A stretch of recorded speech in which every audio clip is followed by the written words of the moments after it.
Do you people even have that kind of money? The words hit the air before Camille Hartley could even speak. She had barely stepped up to the counter at Crescent First Bank's downtown Denver branch when the young white teller, blonde hair perfectly styled, dressed in a sleek black designer dress, looked her up and down with a smirk.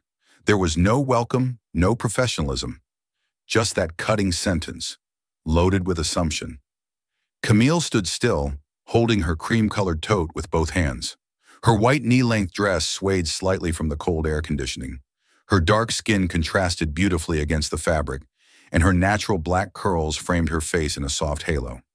She looked calm, collected, but inside her chest tightened. She glanced at the nameplate on the teller's desk. Rachel McConnell. Camille spoke with steady grace. "I'm here to open a business account. I was told to bring my documents in person." Rachel didn't reach for the forms. She leaned back in her chair, arms crossed. "With how much?" Camille responded plainly. "30,000 in cash to start." Rachel raised her eyebrows as if Camille had said 3 million. Then her eyes flicked down again, scanning Camille's appearance. The canvas tote, the simple dress, the lack of jewelry. "That's a lot of cash to be walking around with, for someone like you." The pause before those last 4 words was deliberate. The branch was quiet enough that even the nearby security guard looked up. Camille held her gaze. "Is there a problem?" Rachel didn't answer. She tapped her manicured nails against the desk and finally said, "We don't usually handle walk-ins like this at the executive counter. Maybe try the service kiosk over there." She gestured to a separate area meant for prepaid cards and basic withdrawals. Camille didn't move. She simply reached into her tote and placed a clean leather wallet and a folder of neatly prepared documents on the desk. "I have every required form, including business registration and IRS verification." Rachel didn't touch them. Instead, she gave a fake smile and said, "Let's just see what you've got. If anything's off, we'll have to verify thoroughly. And now I want to ask you, where are you watching from today? Drop your city or state in the comments." Camille stayed calm, even as the tension at the counter thickened. Rachel reluctantly reached for the documents, barely skimming them before letting them fall back onto the desk with a sigh. "And you're saying this is for a business account?" "Yes," Camille replied. "Ethera Tech Capital. We're finalizing a major partnership and need a dedicated corporate line with secure processing." Rachel squinted at the paperwork. "And you're the owner?" "I'm the CEO and co-founder." There was a long pause. Rachel didn't speak. She simply stared at Camille, as though trying to reconcile what she heard with what she saw. Camille, a black woman with no assistant in tow, no briefcase, no designer handbag, didn't match the image Rachel had of a woman leading a top-tier investment firm. The silence stretched. Then with a dismissive tone, Rachel said, "Well, if you're opening something this size, you should have scheduled an appointment with senior banking. This counter isn't really set up for that level of service." Camille nodded slightly. "I was told to come in person with physical documentation. The VP I spoke with last week assured me this branch could handle it." Rachel raised a brow. "Do you remember their name?" "Jordan Silvers." Rachel opened her mouth and hesitated. Jordan Silvers was not just any VP. He was the executive overseeing all strategic tech partnerships. But she didn't acknowledge it. Instead, she muttered, "Still, this is a bit unconventional. Most of our clients at this level don't walk in with cash and canvas totes." Camille didn't flinch. "I'm here now. Can we proceed?" Rachel forced a tight smile. "Fine. Let me just check a few things." She walked away, taking the documents with her, disappearing behind a frosted glass door. Camille stood alone at the counter. Several minutes passed. No one offered her a seat. No one asked if she needed anything. A man in a charcoal suit was escorted past her and greeted with warmth by another teller. "Mr. Lindstrom, welcome back. Same account today?" He nodded, laughing, and was handed a coffee from the waiting area. Camille glanced around. Her hands remained gently folded on the tote bag, resting atop the counter. She could feel eyes occasionally glancing her way, some curious, others indifferent, but none approached. She was invisible in a place designed to spotlight wealth, except hers didn't look the way they expected. Rachel eventually returned, her expression unreadable. Okay, I'll need to count the funds you're depositing. Of course, Camille replied. She slowly unzipped the inner pocket of her tote and took out a secured pouch, neatly holding $30,000 in $100 bills. She placed it on the counter with both hands. It's all here. Rachel stared at it, then at Camille. That's a lot of cash for someone not escorted. Camille simply said, It's legal. It's documented. Would you like me to provide the origin? Rachel's lips pressed into a thin line. We'll verify it. She reached for the pouch but hesitated, almost as if touching it would validate Camille's presence. Then, without warning, she said, Before I do, I'm going to need you to remove all contents from your bag. For security. Camille blinked. Excuse me? Rachel gestured toward the tote. Standard protocol for cash verifications this size, unless you'd prefer to wait for a manager. Camille knew it wasn't standard, not here, not for others, but she also knew the risk of refusing. She gave a small nod and began emptying her tote methodically. Business cards, a folded sweater, a closed MacBook Air, her car keys, and a phone charger. Everything was placed carefully beside her. Rachel watched, arms folded, as though daring Camille to object. When Camille finished, Rachel gave a fake chuckle. You've got quite the mobile office in there. Camille didn't respond. She simply asked, Shall we continue? Rachel leaned in slightly. Sure. Let's see if it's real. The moment was heavy.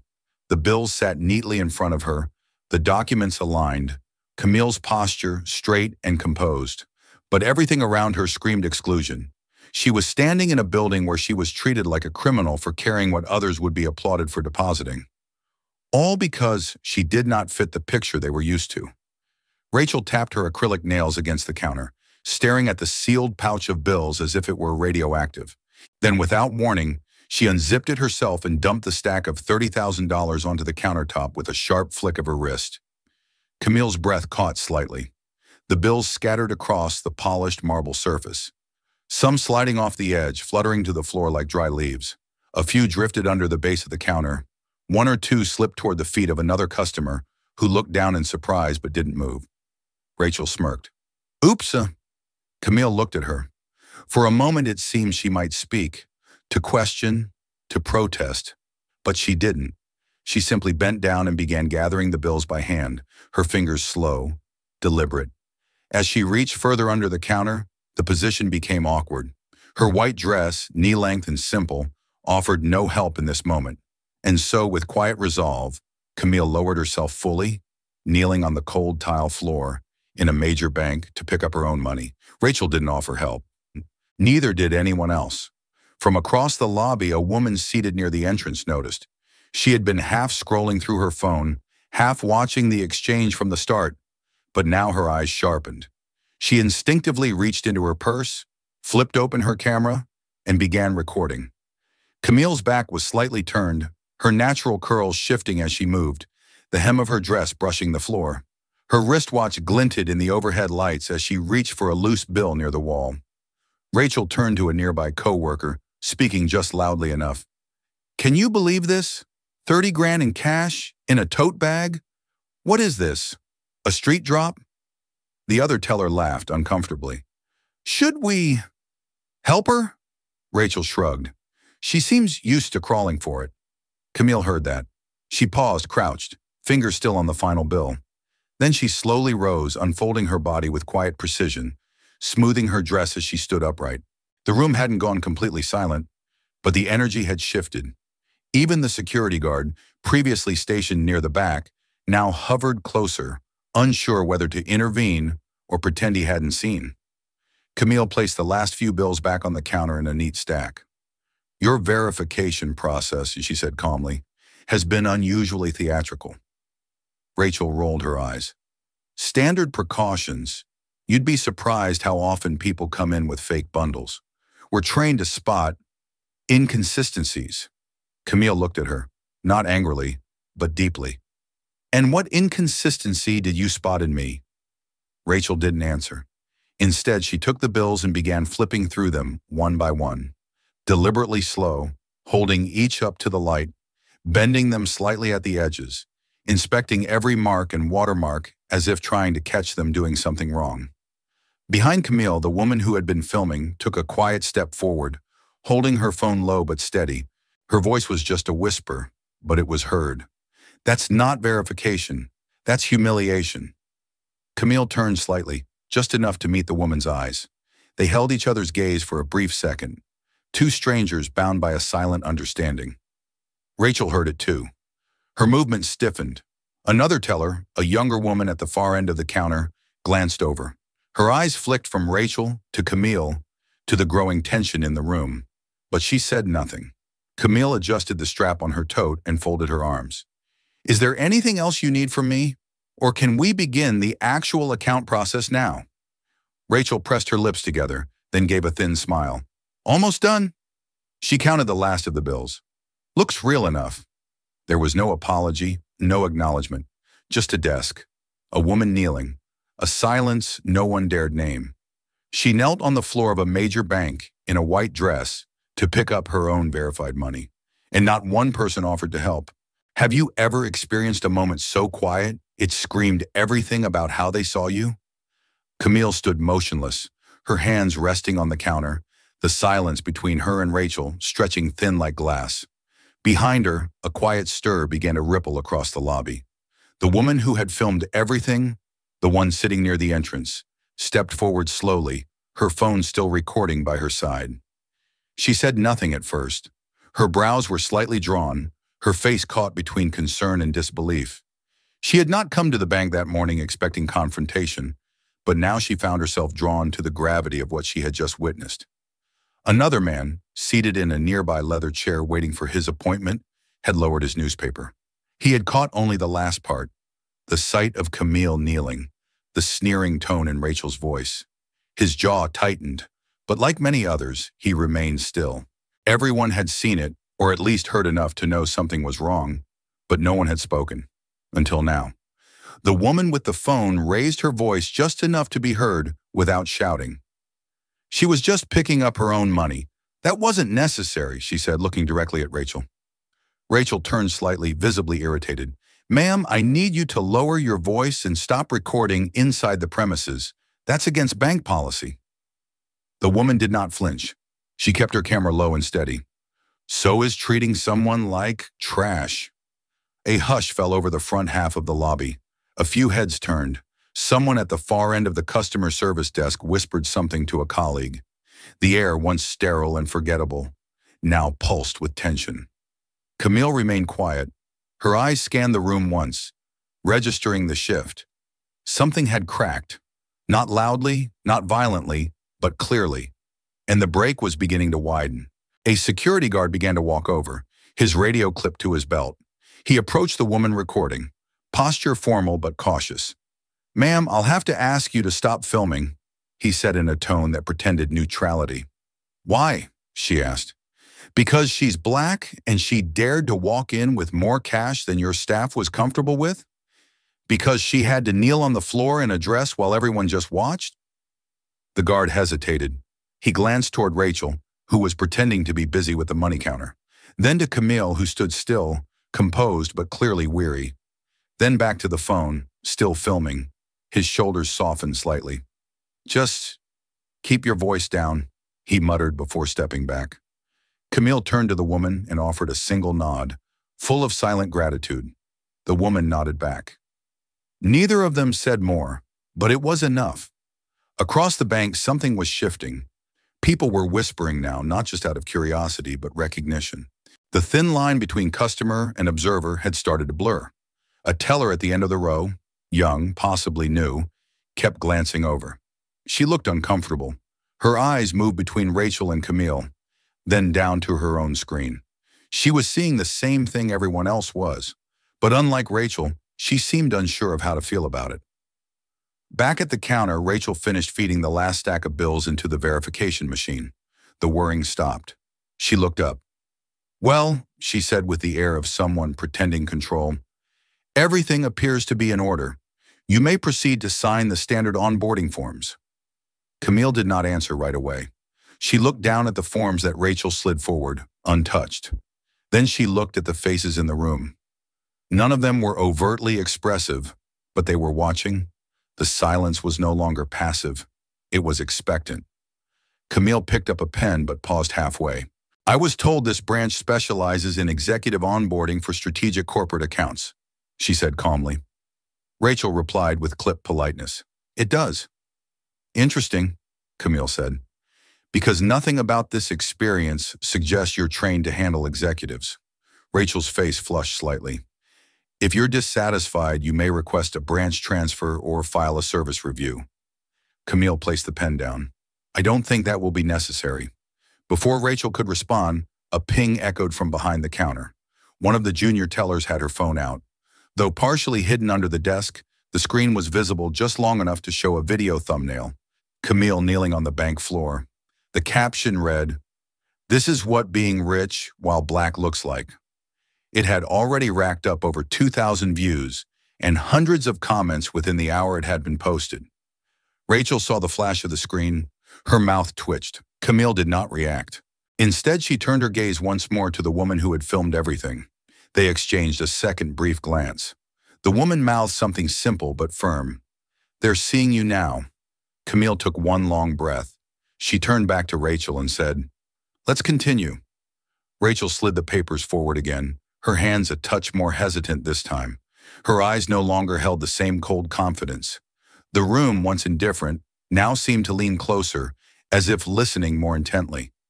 And though no one else had yet said a word, Camille could feel something subtle and undeniable rising behind her. For the first time that morning, she was no longer alone. Camille held the pen just above the form, the fine tip hovering over the signature line, but she did not sign. Instead, she looked up at Rachel again, this time with a gaze not of frustration, but finality. There was no anger in her face, only clarity, the kind that settles in just before a storm. Rachel's voice came out with a clipped tone, still attempting to reclaim the power that had been slipping from her since the moment the first camera turned on. "Is there a problem, Miss Hartley?" Camille slowly set the pen down. "There is, actually, but not with the form." She reached into her tote bag and pulled out a slim black folio. With calm precision, she opened it and withdrew a single sheet of official letterhead. She laid it flat on the counter and slid it toward Rachel. Rachel hesitated. Her hand hovered above the paper for a moment before she read the bold title at the top. Strategic Systems Integration Memorandum. Beneath it, the letter detailed a pending partnership between Crescent First Bank and a company named Ethera Tech Capital, set to deploy a new multi-platform AI-driven infrastructure across all Crescent branches nationwide. At the bottom was a signature line already signed by Jordan Silvers, the bank's Senior Vice President of Innovation. And beside his name in clear blue ink was the second signature, Camille E. Hartley, CEO and co-founder. Rachel blinked. Her lips parted slightly, but no sound came out. Camille didn't gloat. She didn't raise her voice. She simply said, "I'm the one your bank has been courting for 7 months. I'm the person you've been building that presentation package for. I'm the client you were going to assign a strategic liaison to, pending account verification." Rachel stood frozen, still staring at the page as if it were written in a different language. Behind her, the younger teller leaned sideways, trying to get a glimpse. The nearby customers who had begun paying attention earlier now stood entirely still. The woman who had been filming had lowered her phone slightly, but was still recording, her hand steady. Camille looked back at Rachel, her tone still composed. "And for what it's worth, Jordan Silvers personally invited me to this branch. He even offered to have someone meet me at the door. I declined because I wanted to experience your bank the way any other client would." Rachel swallowed hard. Her cheeks had flushed, but her voice came out as a forced whisper. You should have said who you were." Camille tilted her head slightly. "Why? Would that have changed how you treated me?" The question lingered in the air, heavier than anything spoken that day. Rachel didn't respond. Camille continued. "I walked in here as myself, a black woman. No labels, no announcements, no armor. And you saw me as a problem before you saw me as a person." She let the words settle. There was no malice in her tone, only truth. A truth so sharp it left no room for argument. A few feet away, the security guard who had earlier asked the woman to stop filming was now standing still, watching intently. Even he looked different now, like someone who had just realized he was standing on the wrong side of something much bigger than a customer dispute. Rachel tried to compose herself. I didn't know. I thought.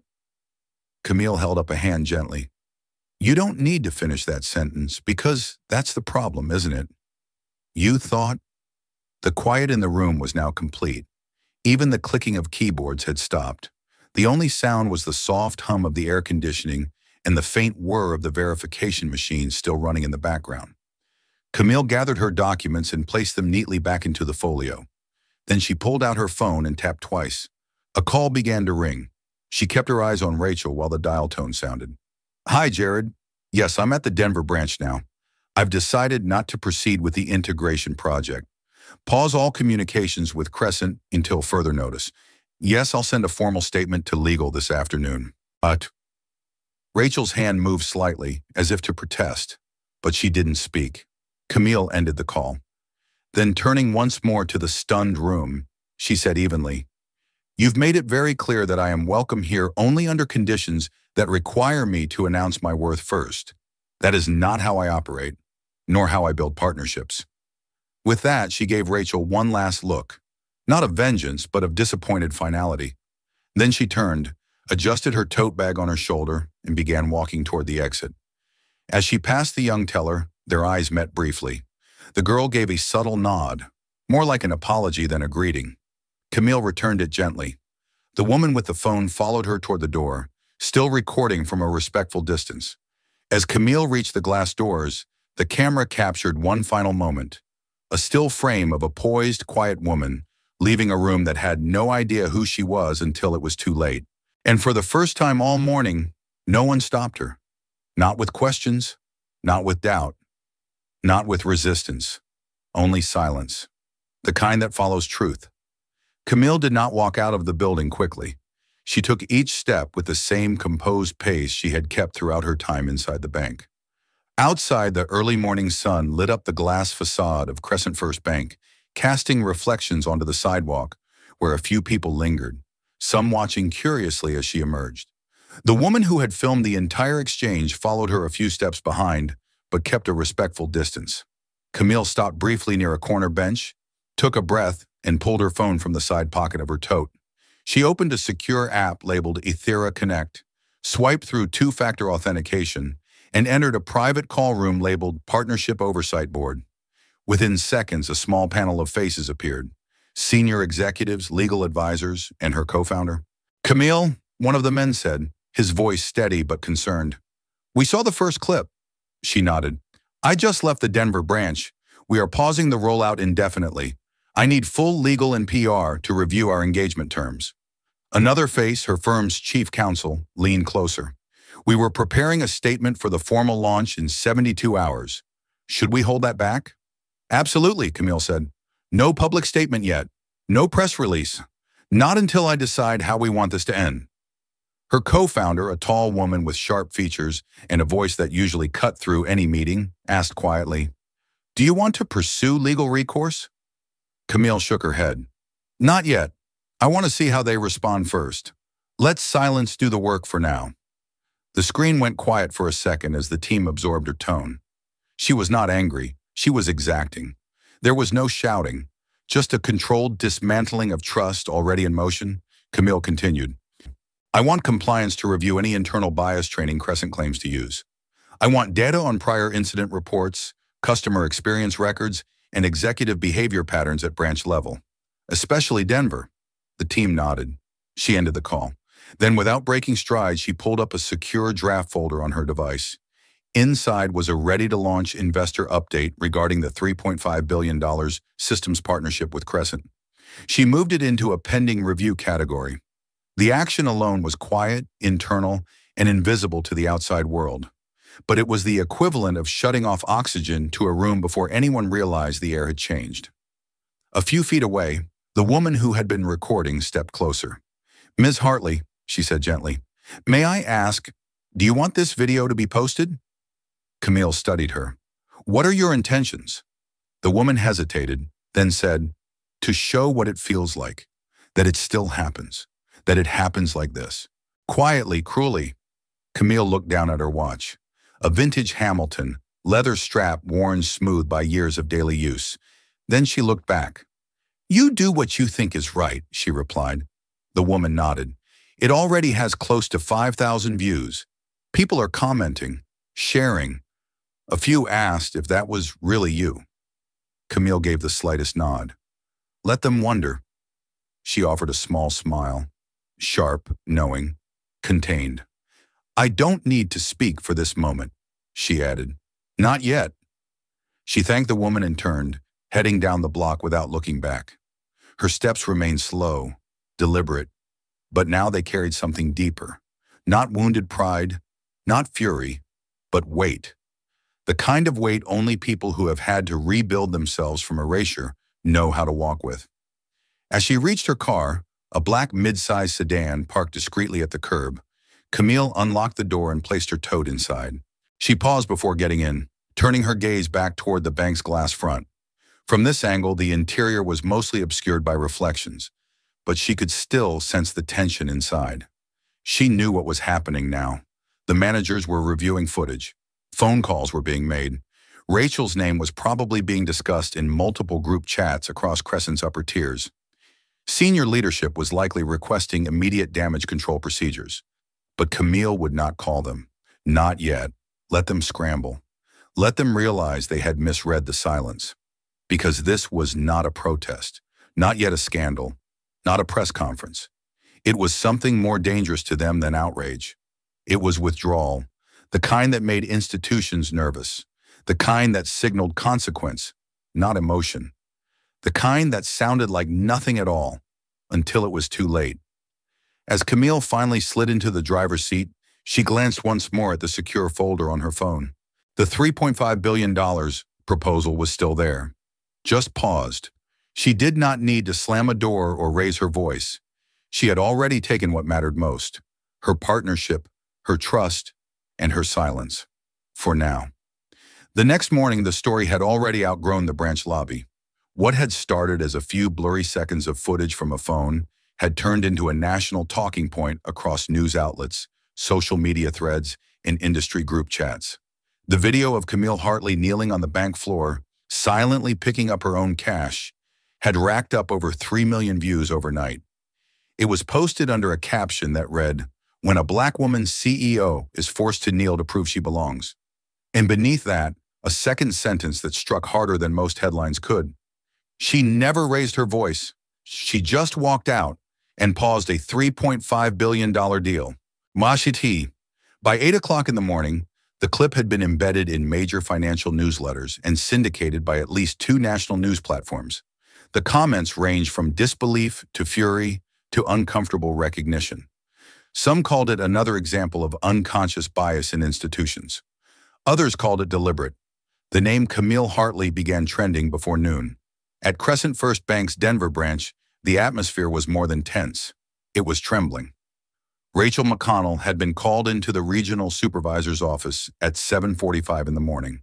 She had arrived 30 minutes early, expecting that the situation might escalate, but she had not expected the speed or the scale.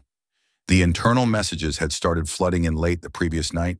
Her name was tagged in threads with phrases like urgent escalation, reputational breach, immediate personnel review. She had not slept. By the time she sat down across from the supervisor, a clean-shaven man with graying temples and a deep crease between his eyebrows, Rachel's confidence had begun to crack. He did not speak immediately. He simply pushed a tablet toward her with the video already paused at the most damning frame. Camille on her knees, the money strewn across the floor, Rachel's face visible in the background, arms crossed. "We cannot afford this," the supervisor said flatly. Rachel opened her mouth to speak, but no words came. She knew what she wanted to say, that it was all misunderstood, that she had followed procedure, that no one told her this woman was important, but she also knew none of it would matter now. Not in the face of the video, not with Camille Hartley's name everywhere, not when Crescent stock had already dropped 5% since the pre-market open. "Effective immediately," the supervisor continued, "you are being placed on administrative leave pending full investigation. You are not to return to the premises, engage with media, or contact any parties involved. Rachel's voice came out small. Am I being fired? That will be determined. He did not offer a word of sympathy. Elsewhere at Crescent headquarters, the internal communications team was scrambling. A draft statement had already been circulated, then rejected 3 times. The language needed to be strong enough to signal remorse, but cautious enough not to admit liability. Their biggest fear was that Camille might speak out herself, but she had not. Not yet. Camille had not made any public comment. No tweet, no video, no interview. Her firm had offered a single line to the press when contacted for confirmation. At this time, Etheratech Capital has no public statement, and that silence was deafening. The more Camille withheld her voice, the more people spoke for her. Analysts began discussing Crescent's risk culture on morning finance programs. A well-known business columnist wrote a viral op-ed titled, "When Quiet Power Walks Out of the Room." In it, she described Camille's decision to pause the deal not as a protest, but as a judgment, a mirror held up to an institution too slow to see itself. Meanwhile, several corporate clients reached out to Crescent behind closed doors requesting clarification. One mid-sized logistics partner quietly pulled out of their onboarding process, citing brand alignment concerns. Internally, Crescent executives had convened in emergency sessions to strategize damage control, mitigation, and outreach. But the one name no one could reach was the one name everyone wanted to hear from. Camille Hartley remained unavailable. The footage continued to circulate. By that evening, influencers in finance, tech, and social equity had shared the story across platforms. The moment was no longer about just one woman in one bank. It had become a symbol, a turning point, a lesson delivered not with shouting or outrage, but with absolute precision. That night, on a prominent news program, a round table of panelists discussed Camille's silence. One of them, a former corporate crisis advisor, said it best. "You know what makes this so effective? She did not call for a boycott. She did not file a lawsuit. She did not write a single word. She just left and took $3.5 billion of trust with her." And that silence echoed louder than any headline could. By Friday morning, Camille's name was no longer just a trending topic. It had become a case study. Boardrooms across the country were referencing her in closed-door conversations. Internal memos circulated in major financial institutions, warning staff about optics, bias, and unconscious behavior during client interactions. At least 3 corporate diversity officers cited the Camille Hartley incident in their weekly reports. Yet through it all, Camille herself had still not spoken. And that silence was what kept the story alive. It was not that she could not speak. Everyone knew she had the platform. Camille Hartley was not a fringe figure.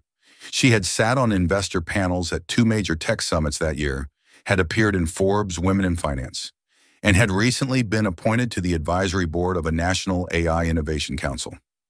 Her voice carried weight, and yet she had chosen to stay still. That stillness allowed others to rise. The woman who had filmed the original video came forward that day in a brief interview. Her name was Lena Cruz, a small business owner from Aurora. She said simply, "I did not expect to be the person who caught that moment. I just knew I had to document it. I've seen things like this before, but never someone who handled it with that much composure." Her clip was now at over 7 million views. In the comments, dozens of other professionals, mostly women, many people of color, began sharing stories of being talked down to, dismissed, or scrutinized in financial settings. One said, "I wore jeans and got asked if I was in the right place. I was depositing $70,000 from my first real estate sale." Another wrote, "I was 9 months pregnant and a man still asked to speak to whoever was in charge after I introduced myself as CEO." A ripple had become a wave. Elsewhere, business media began revisiting other moments when powerful figures had challenged injustice, not through speeches, but through precision. Comparisons emerged. Quiet revolts from major CEOs, female founders who pulled partnerships without public statements, funders who redirected money without saying why. Camille was being placed among them, not for what she said, but for what she withheld. The stock of Crescent First Bank continued its slow decline. Internal sources leaked that the upcoming quarterly review had been replaced with a full audit of regional branch culture. In private calls with stakeholders, Senior executives avoided mentioning Camille by name, referring only to the paused initiative or the delayed integration plan. But everyone knew who they meant. At Ethera Tech Capital, Camille carried on quietly. Internally, she held a staff-wide call, thanking her team for their calm response and reiterating that their mission remained unchanged. She addressed the situation only by reaffirming the firm's values. She made no mention of the bank, the deal, or her personal experience. But privately, she was building something more. On her personal calendar, a meeting was scheduled the following week with two founders of a nonprofit that specialized in financial access equity. They had reached out to her after the video spread. Camille responded not with press but with partnership. She requested to fund a new initiative aimed at empowering women and minority entrepreneurs to navigate corporate finance systems more safely. No announcement, no campaign, just action. Meanwhile, several high-profile voices began to echo her story. A well-known black venture capitalist tweeted, "What Camille Hartley did with her silence is more disruptive than a press tour. This is how power moves now." A former banking executive wrote a LinkedIn post that went viral, sharing an anonymous story of a young intern who had once been reprimanded for suggesting that a VIP client be treated with more courtesy. The post ended with one sentence. That intern was Camille. The world began to fill in Camille's silence with its own voice. By Saturday evening, a feature segment aired on a national news channel summarizing the week's events. The host did not end with outrage. Instead, she closed the segment with a line that caught fire online. She knelt without noise. She walked without protest. She paused $3.5 billion without saying a word. And the system noticed. Camille had not returned a single media request, not one interview, op-ed, or statement, but her calendar remained full. Her messages buzzed with new opportunities. Her inbox flooded with silent thank yous, many from names she did not know. The impact had already arrived, and she never had to announce it. The following week, Camille returned to Boston, where Ethera Tech Capital was headquartered. The city, familiar in its pace and pattern, offered her no public spotlight. She did not walk through crowds with cameras trailing her. There were no protesters or press conferences. Instead, she arrived at her office just after 7:30 in the morning, as she always did, carrying the same canvas tote and wearing the same quiet focus that had defined her long before any of this had gone viral. Her assistant greeted her with a light nod and said, "We have 2 calls before 10, one from the foundation, one from the Department of Inclusive Investment." Camille nodded. "Good. Let's make the first one short." The foundation was a new entity. It did not exist 2 weeks ago. It had no social media presence, no campaign slogan, and no launch event. But it had a name, the Ledger Project. Camille had chosen it herself. A ledger, she had said quietly in the planning meeting, is not about emotion. It records what is, what was paid, what was withheld, what was owed. The mission of the Ledger Project was simple and urgent: to provide infrastructure and legal protection for minority-owned businesses dealing with financial discrimination. It would also sponsor workshops across 5 major cities, training founders in how to document mistreatment and escalate without confrontation. There would be no logo on billboards. There would be no speeches about injustice, just access, funding, and a method to ensure that no one else would have to kneel to be believed. Camille did not plan to be its spokesperson. She would fund it, oversee its strategy, and remain in the background. But everyone on the board knew whose vision it carried. During the call, she listened more than she spoke. She asked 3 questions about structure, one about legal guidance, and one about anonymous reporting protocols. By the time the meeting ended, her team understood the tone she expected. Not reactionary, not accusatory, but decisive and permanent. At 10:15, Camille took her second call. This one came from the Department of Inclusive Investment, a federal agency developing standards for bias prevention in corporate financing. The director on the line, a measured woman in her 50s, asked Camille if she would consider sitting on the task force for transparency reporting. Camille paused. "Only if I can do it quietly," she replied. "I am not interested in being the face of anything." The director understood immediately. "We do not need a face, we need a framework, and yours is already being followed." Camille agreed to advise. She gave no timeline, no commitment to public-facing duties, just access to her mind and her model. After the call, she walked to the corner window of her office. The view overlooked a gray corridor of buildings, cranes lifting steel high above construction sites, and traffic inching forward on a distant freeway. To someone else, it might look like noise. To Camille, it looked like momentum. She had not spoken to anyone from Crescent First Bank.